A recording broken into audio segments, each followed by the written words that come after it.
ఇప్పుడే భరత మహాశైలి విజ్ఞప్తి సినిమా రవితేజ గారి సినిమా నేను సినిమా చూసినోడుగా మాట్లాడుతున్నా. సినిమా మాత్రం అదిరిపోయింది. సినిమాలో హీరోయిన్లు ఇద్దరు ఉన్నారా, ఒక ఆమెతో పెళ్ళైంది, ఒక ఆమెతో పెళ్లి కాల, పక్క దేశం పోయాడు. హీరోయిన్ సెకండ్ హీరోయిన్తో జంతకు జమ్ అయింది. తర్వాత వచ్చాడు, మళ్ళీ ప్రాబ్లం క్లియర్ చేసుకున్నాడు. ఇదే ప్రతి ఒక్క భార్య భర్తలు ఈ సినిమా చూడాలి. పెళ్ళైనోడు చూడాలి, పెళ్లి కానోడు చూడాలి. కాబట్టి సినిమాలు తీసే దేనికి? ఎంటర్టైన్మెంట్కి. ఇంకోటి ఏంటంటే ఈ మధ్య సినిమా అనేది బయట సమాజానికి ఉపయోగపడుతుందో లేదని అడుగుతున్నారు. అందుకు బయట సమాజానికి కూడా ఖచ్చితంగా ఈ సినిమా ఉపయోగపడుతుంది. మీకు ఇలాంటి సమస్య వచ్చినా ఈ సమస్య మీరు ఎలా క్లియర్ చేసుకోవాలనేది ఈ సినిమా.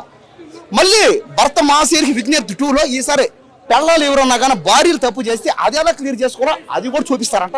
చాలా బాగుంది సినిమా. చూస్తున్నంత సేపు అబ్బా గాల్లో తేలినట్టుంది. అసలు ఏంది ఇది? ఆ యాక్టింగ్, ఆ కామెడీ, పాటల్లో కామెడీ, ఫైట్లో కామెడీ, డ్యాన్సుల్లో కామెడీ. ఇదే నిజం మాట్లాడితే మీ అందరికీ కోపం. ఆ సినిమా గురించి నిజం చెప్పానంటే మొత్తానికి ఈ సినిమా చాలా బాగుంది. నేను చూశాను. అలాగే ఈ సినిమా ఖచ్చితంగా ఈ సినిమా ఇది సంక్రాంతికి ఇది ఒక పెద్ద హిట్ అవుతుంది.